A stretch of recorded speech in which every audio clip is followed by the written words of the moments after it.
direction la 13, où les services de la direction des routes d'Île-de-France sont à pied d'œuvre pour réparer la fissure apparue la semaine dernière au milieu de la chaussée. Depuis vendredi soir, cette petite portion d'autoroute longue d'une dizaine de kilomètres entre Paris et Vaucresson est fermée, un événement rare qui interroge sur la fiabilité du réseau. Bonjour Pierre Dumas. Bonjour. Vous êtes chargé de projet à l'Observatoire national de la route. Que sait-on pour commencer de cet incident sur la 13? Alors moi, je vais pas pouvoir vous en dire beaucoup sur cet incident.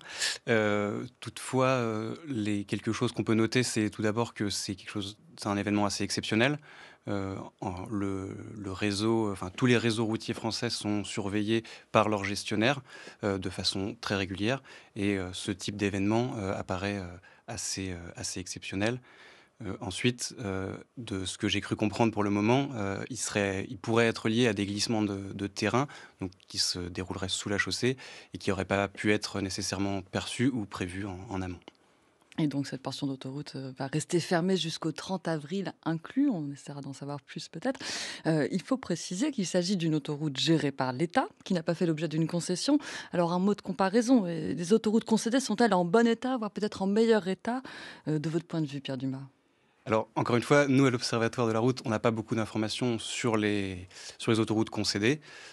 Toutefois, dans les contrats de concession qui régissent la gestion et la maintenance des autoroutes concédées, des niveaux de service sont fixés auxquels pardon, les sociétés doivent se tenir pour maintenir du coup un bon état. D'autant que lorsque les concessions se termineront, les gestionnaires devront rendre l'infrastructure dans un état quasi neuf et du coup elles entretiennent régulièrement leur réseau. Donc on peut imaginer que ce sont en effet des réseaux qui sont en bon état. Si on revient à la gestion publique, comment s'organise la surveillance matérielle de la chaussée? Pour le réseau national d'abord. Alors pour le réseau national et pour les autres réseaux qui sont d'ailleurs gérés par les collectivités, il y a globalement deux types de surveillance. Une surveillance qu'on dit visuelle, où en fait on va avoir des agents du gestionnaire qui vont aller patrouiller les routes, qui vont aller observer voilà, l'infrastructure, les équipements, pour savoir s'il y a des défauts, pour savoir s'il y a des soucis. Et à cette observation visuelle, on a des méthodes plus automatisées qui vont être faites par des machines, où là on va avoir des camionnettes sur lesquelles on a des radars qui sont fixés et qui vont, au fil de l'avancée de la camionnette sur la route, balayer la chaussée pour percevoir voilà, les défauts, les éventuelles fissures, tout ce qui pourrait nuire à la qualité de l'infrastructure et faire un relevé global. Et c'est à partir de ces deux méthodes que le gestionnaire va pouvoir qualifier l'état de sa route et ensuite mettre en place sa stratégie de gestion. Et tous les gestionnaires ont les moyens? Je pose la question parce qu'il y a le réseau national qui est géré directement par l'État, mais en fait, c'est que 12 000 kilomètres sur le 1 100 000 kilomètres de route en France. La plus grande partie du réseau dépend des communes, 700 000 kilomètres. Est-ce que les petites communes ont ces véhicules automatisés qui permettent de voir précisément l'état des routes? Alors justement, c'est une des difficultés parce que alors ce sont des campagnes qui peuvent coûter assez cher et puis, du coup, c'est aussi, c'est des campagnes qui ont besoin d'une certaine technicité que n'ont pas forcément, les plus petites communes, les plus petites intercommunalités. Donc c'est vrai que, dans beaucoup de cas, pour cette grande partie du réseau qui est le réseau, lié au bloc communal, enfin géré par le bloc communal, on va, avoir, souvent des méthodes plus, rustiques. Donc, voilà, cette observation, visuelle dont je parlais, pour, qualifier, l'état de l'infrastructure. Et cette observation visuelle, est-ce qu'il est nécessaire d'avoir une expertise importante pour la mener ou il s'agit, pardon de le dire comme ça, mais un peu de compter les nids de poules? Alors je pense que c'est une bonne base de pouvoir compter les nids de poules. Ensuite, voilà, il y a une technicité et une expertise, qui s'acquiert, au gré des formations, mais aussi au gré de l'expérience.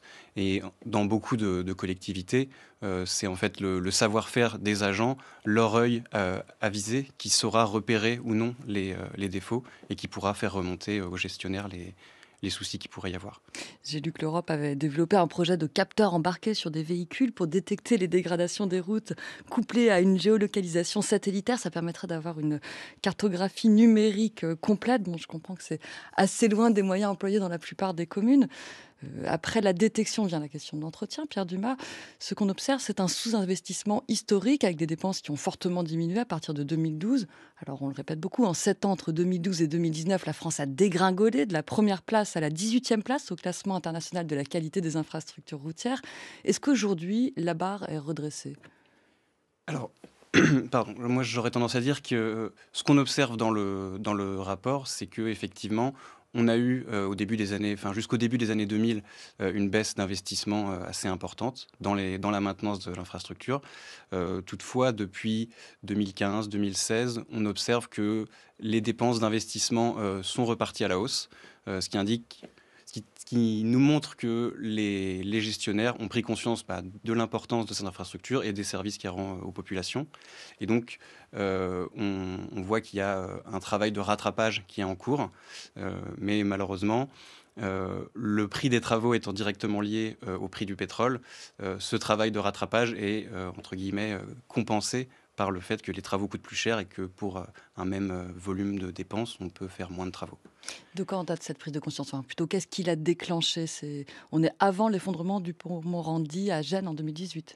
Oui, je pense que le le le mouvement, inverse de relance des investissements, date d'un peu avant cet événement. Mais effectivement, je pense que l'effondrement du pont Morandi a, été une alerte supplémentaire sur l'importance de l'entretien des infrastructures, parce que c'est vrai que, la route, on a tendance à se dire que c'est quelque chose de solide, quelque chose qui va tenir dans la durée, ce qui est vrai. Mais comme tout patrimoine, il a besoin d'un entretien régulier et plus on tarde à le faire, plus il va coûter cher à terme. Et vous le dites, ça nécessite un entretien, qui est de plus en plus important puisque le trafic routier augmente et puis les épisodes climatiques extrêmes, sécheresse, fortes pluies, ça accélère encore l'usure des routes et l'État a tendance un peu à déléguer donc aux communes, aux départements, on l'a vu. Récemment, en 2022, il a décidé que les métropoles et les régions pouvaient aussi prendre la main sur les routes. Est-ce que cet éparpillement des responsabilités n'est pas préjudiciable à la bonne qualité de l'entretien?